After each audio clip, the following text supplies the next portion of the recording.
لله ونستعينه ونستغفره ونؤمن به ونتوكل عليه ونعوذ بالله من شرور أنفسنا ومن سيئات أعمالنا من يهده الله فلا مضل له ومن يضلله فلا هادي له ونشهد أن لا إله إلا الله وحده لا شريك له ونشهد أن سيدنا وسندنا وحبيب ربنا وطبيبنا وطبيب قلوبنا ومولانا محمدا عبده ورسوله الذي أرسل إلى الناس كافة بشيرا ونذيرا وداعيا إلى الله بإذنه وسراجا منيرا وقد قال الله تعالى في كلامه المجيد وفي فرقانه الحميد أعوذ بالله من الشيطان الرجيم بسم الله الرحمن الرحيم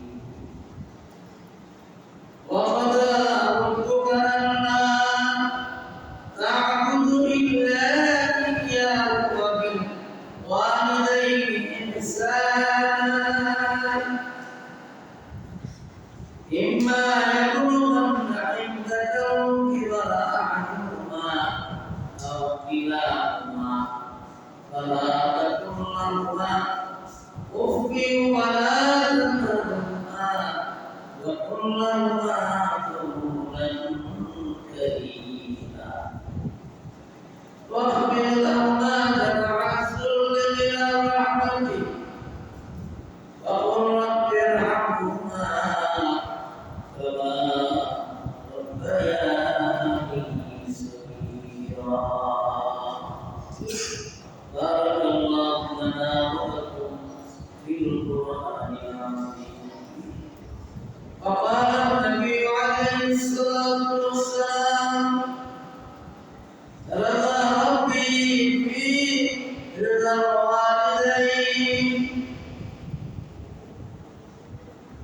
وسخط ربي سخطا في الوالدين أو كما قال النبي عليه الصلاة والسلام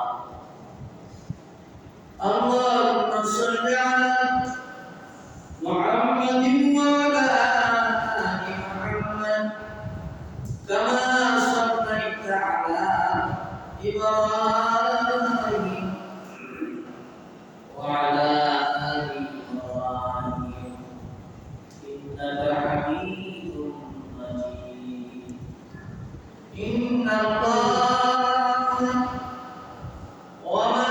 وملائكته يصلون على النبي يا أيها الذين آمنوا صلوا عليه وسلموا تسليما اللهم صل على سيدنا مولانا محمد وعلى آله سيدنا مولانا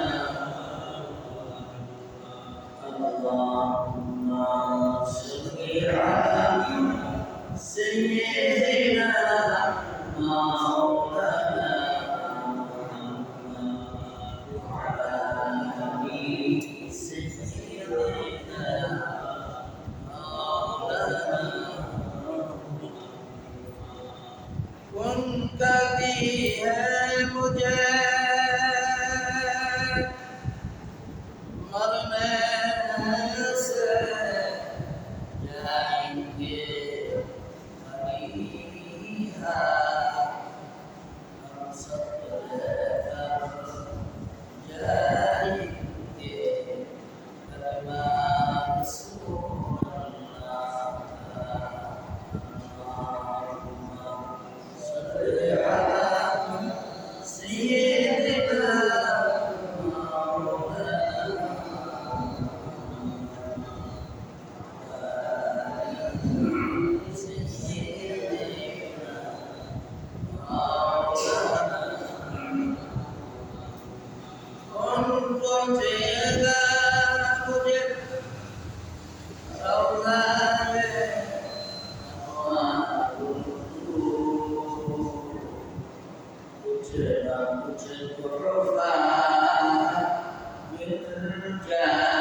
جميع أصحابه صلوا عليه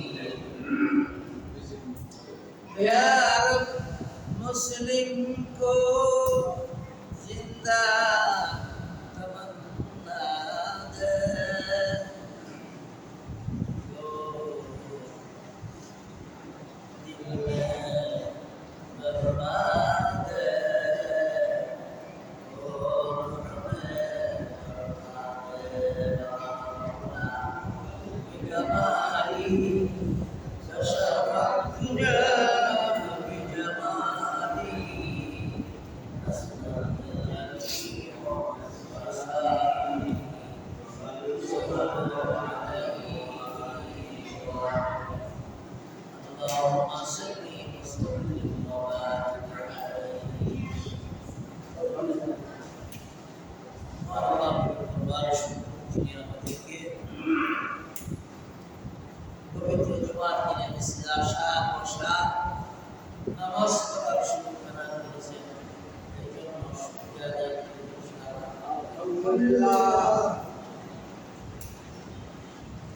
Khutbah pertemuan bercerita ayat yang bermanfaat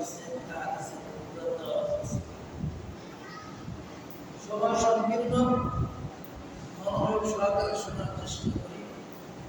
আল্লাহ রাব্বুল আলামিন একটা সরাসরি ওয়াজ করছেন।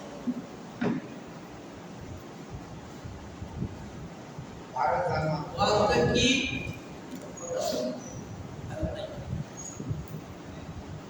ওয়াজটা কি? তোমার রবের ইবাদত করো,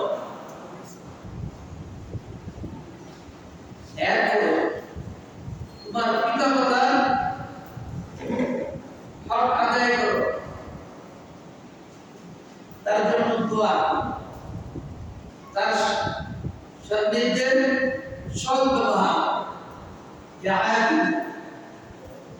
জিন্দা হওয়ার জন্য দোয়া করার নির্দেশ আল্লাহ দিয়েছেন। সুবহানাল্লাহ।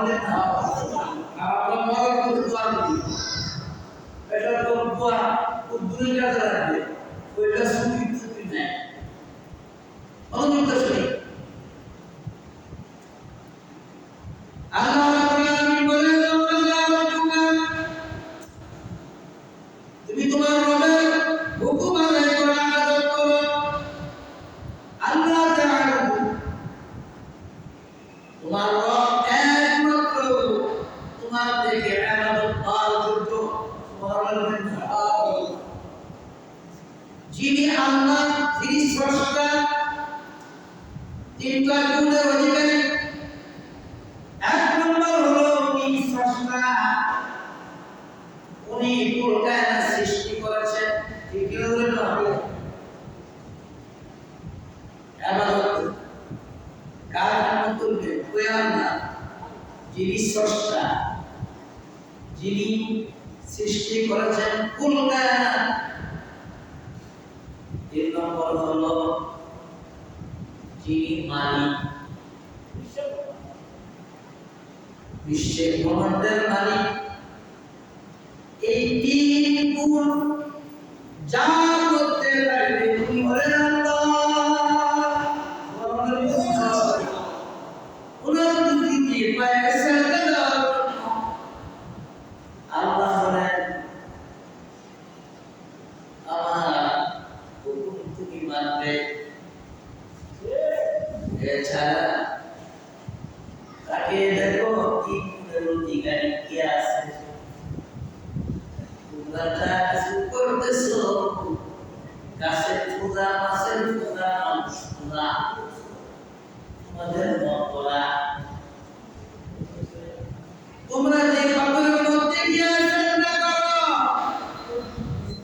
তোমরা যে গাছের পূজার মধ্যে গিয়ে সেজদা করো, তোমরা যে মূর্তি বানায় পূজা করো, তার কিন্তু তিনটা ক্যান্সার নয়। ঠিক করে নাও, ব্রহ্মাণ্ডের মালিকও না, কায়নাতকে খাওয়াইতেও পারে না, বানাতেও পারে না। এমনকি মশা মাছি বসে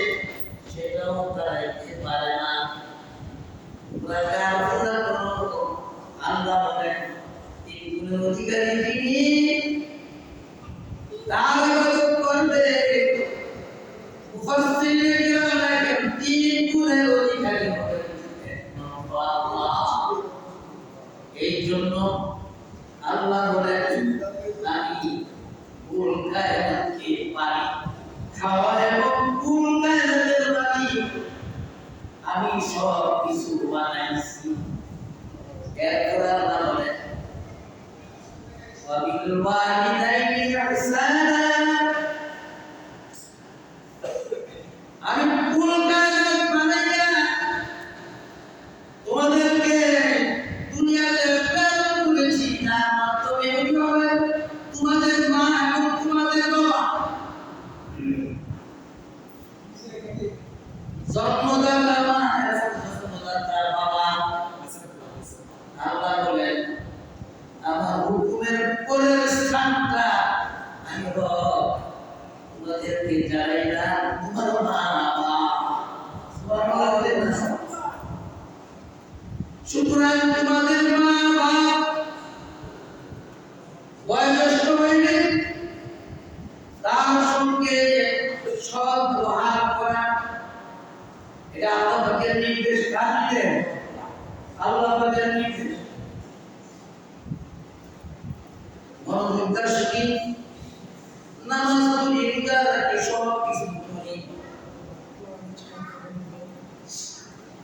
কিন্তু মা বাবার খবর নাই। আসলে না মারে মা বলে ডাকে না, বাবারে বাবা বলে ডাকতে রাজি না। এই জন্য আল্লাহ পাক জানে তার বান্দা বান্দীরা কোন রাস্তায় হাঁটবে। এই জন্য আল্লাহর হুকুম মানার পরের স্থানটা হলো মা বাবা। আল্লাহ বলেন আমি হলাম সৃষ্টিকর্তা, তোমাদের মা বাবা হলো জন্মদাতা। তার সঙ্গে সৎ ব্যবহার করবে, দুর্ব্যবহার করা যাবে না।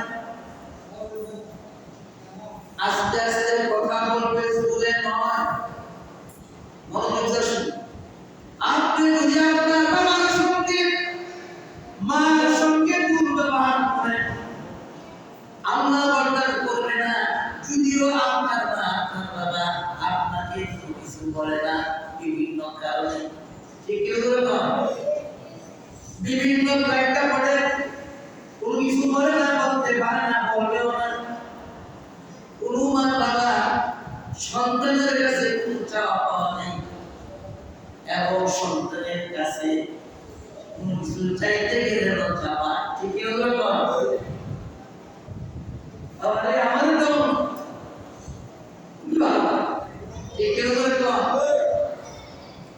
আমরা রব্বুল আলামিন দেখতে আমার নাম রহমান, আমার নাম রহিম। ওই রহমান এবং রহিমের গুণ তোমার বাবার অন্তরের মধ্যে আমি লাগাই না। সেই জন্য তোমার মা এবং তোমার বাবা আদর যত্ন করে তোমাকে লালন পালন করে বড় করে, ঠিক করে নয়। শুধু তাই নয়, নিজে ভালো খাবার খায় না, ভালো কাপড় পরিধান করে না, নিজে না খায়া সন্তানের জন্য রেখে দেয়। আমার ফলে রাখেন, ঠিক করে নয়। আমার মেয়েটা খাই আজকে ওই মা আর বাবা বয়োজ্যেষ্ঠ হইল, তুমি মা বলতে রাজি না, বাবা বলতে রাজি না, তোর মতো সন্তান জন্ম দেওয়াটা সম্মুখীন হয় না। কিন্তু আল্লাহ বলেন যে মা 10 দিন তার পেটের ভিতরে জুড়ে জুড়ে রাখি মামলা লালন পালন আল্লাহ পাক কইরা দুনিয়াতে পাঠাইয়া মা এবং বাবা উভয়ে কষ্ট কইরা তোমাকে বড় করেছে। আজকে তুমি তার সঙ্গে সৎ ব্যবহার করো, ভালো কাম দূরের কথা। এরপর আল্লাহ তাকে তুমি আস্তে আস্তে কথা বলবা, মনে যেটা চায় সেটা দেওয়ার চেষ্টা করবা। কার কথা? কথা আল্লাহ এই ওয়াদা আল্লাহ দিব শুধু তাই নয় ওই মা বাবার কাছে গিয়া মুফাসসিরিনে কিরাম লেখে হাঁটুতে বসবা উস্তাদের কাছে গিয়া এরকম তুমি হাঁটুতে বসো পীর বাবার কাছে গিয়া এরকম তুমি হাঁটুতে বসো ঠিক এরকম ভাবে মা বাবার কাছে হাঁটুতে বসবা আস্তে আস্তে কথা বলবা সুরে সুরে কথা বলতে পারবা না তার কারণ তোমার গলার আওয়াজ বয়স হওয়ার কারণে আঘাত হইতে পারে সেই জন্য আস্তে শব্দটা আল্লাহ কোরআনে উল্লেখ করেছেন এবং বলবা মা তোমার কি লাগে বাবা তোমার কি লাগে বলতে পারো আমরা তো ওই কিন্তু তারা নেয় না ওই যে দয়া মায়া যেমন তুলে দিছে এই জন্য সন্তানের কাছে কোনো কিছু চাওয়া পাওয়ার থাকে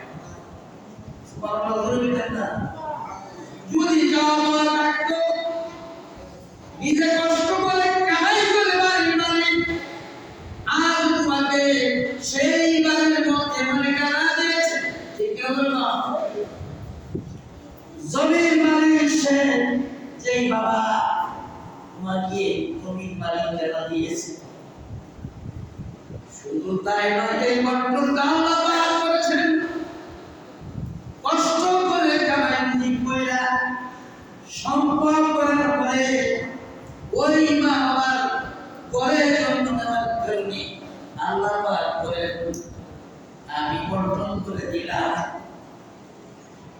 আমি যেহেতু রহমান এবং রাহিম কুল কায়নাত সৃষ্টি করে তোমাদের মালিকানা বানাই দিলাম ঠিক তদ্রুপ তোমার মা এবং তোমার বাবা সম্পদের মধ্যেও তুমি মালিকানা আমি আল্লাহ বর্তন করে দিলাম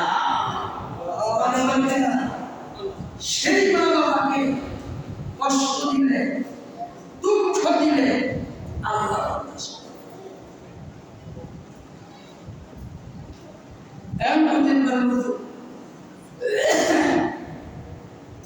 মা বাবা তো দেখছি না যারা দেখছেন না আল্লাহ পাক তাদের উপর সুবিধা করে দিয়েছে আল্লাহ রাব্বুল আলামিন বলেন যাদের মা বাবার খেদমত করার সুযোগ হয় নাই দুনিয়ার থাকতে তাদের জন্য তুমি দোয়া করবে দুনিয়াতে যারা আছেন জিন্দা অবস্থা ওই সন্তানেরা তোমরাও তোমাদের মা বাবার জন্য দোয়া করবে জিন্দা অবস্থা দোয়া পাওয়ার যোগ্য মৃত্যুর পরেও দোয়া পাওয়ার যোগ্য জিন্দা অবস্থা মা বাবা যদি অসুস্থ থাকে তুমি দুই রাকাত সালাতুল হাজত কইরা মা বাবার জন্য দোয়া আর মৃত্যুর পরে নামাজ আদায় করা পাঁচ ওয়াক্ত নামাজের পরে তুমি সূরা ফাতিহা সূরা ইখলাস পড়া ওই মা বাবার জন্য দোয়া করো আল্লাহ বলেন তুমি সন্তান হইয়া দোয়া করতে দেখি আমি কবুল করতে দেখি নাই আল্লাহ পাক শুনে রহমা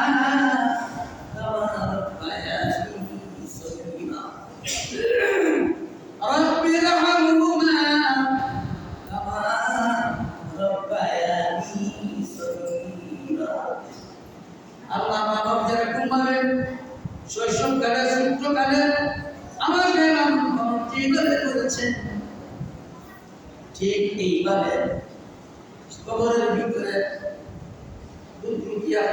লালন-পালন করে দুনিয়াতে যারা আছে তাদের সুস্থ অবস্থা রাখে আল্লাহ বলেন তুমি দোয়া করতে দেরি হয় আমি রব্বুল আলামিন দোয়া কবুল করতে দেরি নাই সুবহানাল্লাহ।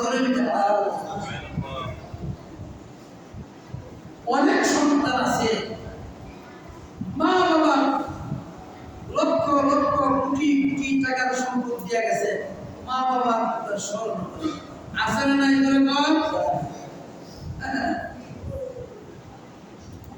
কারণ কারণ হলো মা বাবার তিনটা হক সন্তানের কয়টা হক ধরে কোন কয়টা? 1 নম্বর 12 নম্বর, 2 নম্বর দিন শিক্ষা দেওয়া, 3 নম্বর উপযুক্ত হইলে বিয়া দেও না করার অভিভাবক।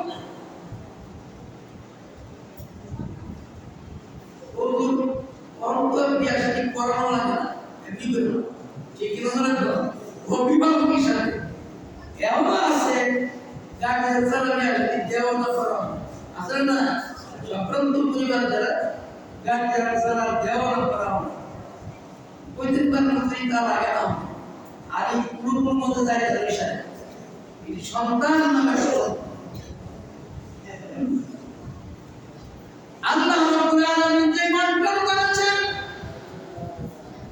যাকে সম্মান দেওয়ার জন্য করেছেন, তুমি যদি সম্মান না দাও, তুমি যদি ইজ্জত না দাও, আল্লাহ বলেন দুনিয়াতে তুমি ইজ্জত পাইবা না, পরকালেও তুমি আমার কাছে ইজ্জত পাইবা না। এই জন্য সাহাবায়ে কেরাম এই আয়াতের প্রশ্ন করেছেন, ইয়া রাসূলুল্লাহ জান্নাতে যাওয়ার উপায় কি? আল্লাহ নবী উত্তর করেছেন আবু বকর রাওয়ায়াত করেন, আল্লাহ নবী উত্তর করেছেন তুমি জান্নাতে যাওয়ার উপায় হলো তোমার মা এবং তোমার বাবা। সুবহানাল্লাহ বলেন, তোমার মা এবং মা যদি দোয়া করে জান্নাতে হইতে পারো, বাবা যদি দোয়া করে জান্নাতে হইতে পারো। মুসা আলাইহিস সালাতু ওয়াস সালাম আল্লাহর সঙ্গে কথা বলতে গিয়া বলেন, আল্লাহ জান্নাতে আমার সাথে কি হবে? ও মুছর কসাই তার চেহারা এরকম একটা মানুষ।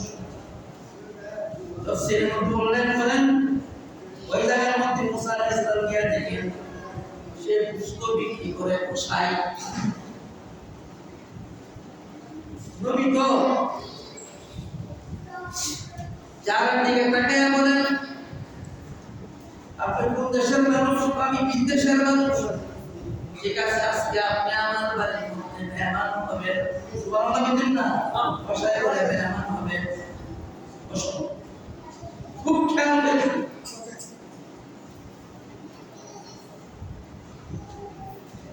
মনোযোগের সঙ্গে আমার কাছে আমি একটা আয়াতের গ্রন্থ বলছি, গাছের কেমন কি না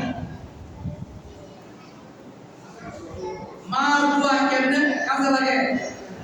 উনি বাড়িতে গিয়া দেখে বৃদ্ধ মা ছোট্ট একটা পুকুরের মধ্যে বসা। উনি খানা আগে মা রে খাওয়ায়। সুবহানাল্লাহ বলেন, মেহমান লয়ে বসে। এখন খাওয়া দাওয়ার পরে জিজ্ঞেস করছে ওইখানে কি? ওইখানে আমার মা। সুবহানাল্লাহ বলেন। তো মুসা আলাইহিস সালাম আল্লাহর হুকুম ওই জায়গায় করতে গেছে।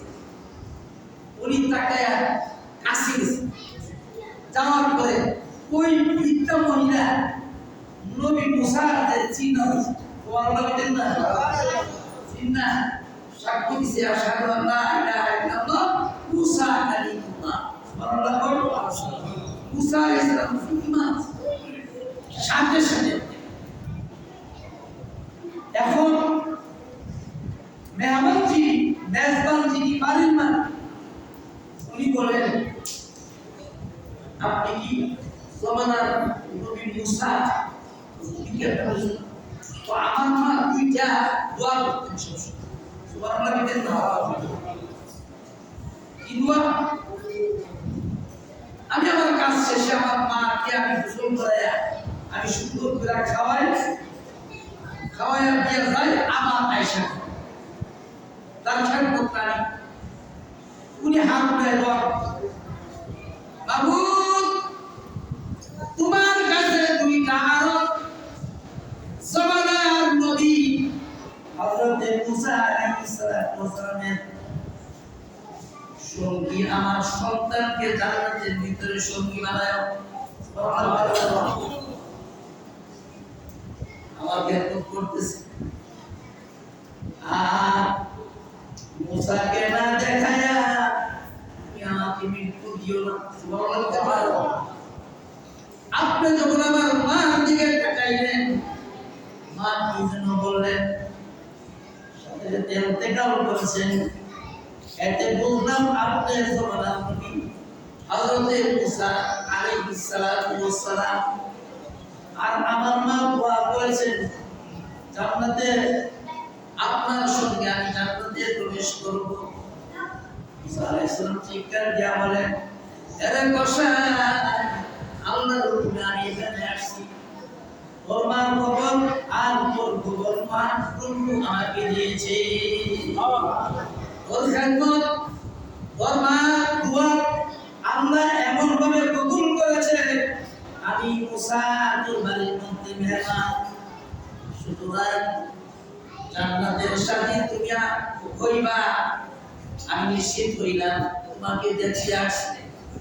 আমার প্রাণের মুফাসসিরিনে কিরাম এই ঘটনা তাফসীরের কিতাবের মধ্যে উল্লেখ করার কারণ মার দোয়া জান্নাতে যাওয়াটা মার দোয়া বাবার দোয়া দুনিয়াতে শান্তিতে থাকা যায় ঠিক কি বলে তো হযরত আসমা রাদিয়াল্লাহু তাআলা আনহা রাসূলের দরবারে গিয়ে আজকে ইয়া রাসূলুল্লাহ আমি তো মুসলমান হইলাম কলমা পড়লাম আমার মা বাবা এখন পর্যন্ত মুসলমান হয় নাই আপনি দোয়া আল্লাহর নবী দোয়া করেছেন সাথে সাথে বাড়ির মধ্যে রয় আবার ডাকতেছে আসমা শুনো নিজের তোমার মনের মধ্যে আরেকটা কি ইয়া রাসূলুল্লাহ আমার মা তো এখনো মুসলমান হয় নাই আমি কি তার করতে পারবো? আল্লাহর নবী বলেন তুমি মুসলমান তোমার মা তোমার বাবা যদি মুসলমান নাও হয় তার খেদমত করা তোমার জন্য জরুরি। বিধর্মী মা এবং বাবা যদি হয় তার দেখভাল করার জন্য আল্লাহ রাসূলের নির্দেশ। কিন্তু যে মার ঘরে জন্ম নিলাম মুসলমানের ঘরে জন্ম নিলাম মুসলমানের সন্তান হইয়া আজকে মা বাবার খবর নাই আবার আল্লাহ বিচারে কই ভাই ঠিক করে বল মার কদমে বাবার কদমে তুই আল্লাহ পাবি আর বাবার কদমে তুই জান্নাত পাবি মার কদমে তুই জান্নাত এই জন্য আল্লাহ নবী বলেন রাজা রাব্বি রাজাল ওয়ালিদাইন ওয়া সাকাতু ফি রাব্বি ওয়া সাকাতা ফি ওয়ালিদাইহি আও কামা ক্বালা নবী আলাইহিস সালাতু ওয়াস সালাম যে সন্তানের প্রতি মা বাবা খুশি ওই সন্তানের প্রতি আল্লাহ খুশি। এখন বলতে পারে হুজুর মা বাবা দেখি নাই তার জন্য কি করা 5 বেলা নামাজ আদায় করেন আর মা বাবার কবরের দিন নাও যাইতে পারেন একবার সূরা ফাতিহা তিনবার সূরা ইখলাস পড়া তার দোয়া করেন অন্য কোথাও যাইতে হবে না অন্য কোথাও গিয়ে টাকা পয়সা নষ্ট করা লাগবে না মা বাবার জন্য দোয়া করুন মা বাবা ফিরা দোয়া করবেন আল্লাহ যেই সন্তান দুনিয়া থেকে আমার জন্য দোয়া কইরা কবরের মধ্যে শান্তি পাঠাইলো কিন্তু আমরা তোমার কাছে আরো করি দোয়া করি ওই সন্তানকে দুনিয়াতে তুমি ধনী বানায়া দিও।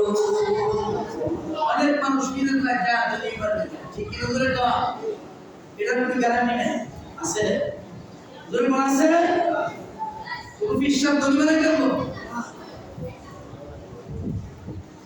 আর বিশ্বাস করে নেয় না ঠিক কি করে তো উল্টো বলা চললে তো হবে না কোরআনে তো এক কথা আর আমি যদি আরেক কথা কখনো শান্তি আসবে না। সুতরাং মা বাবার খেদমত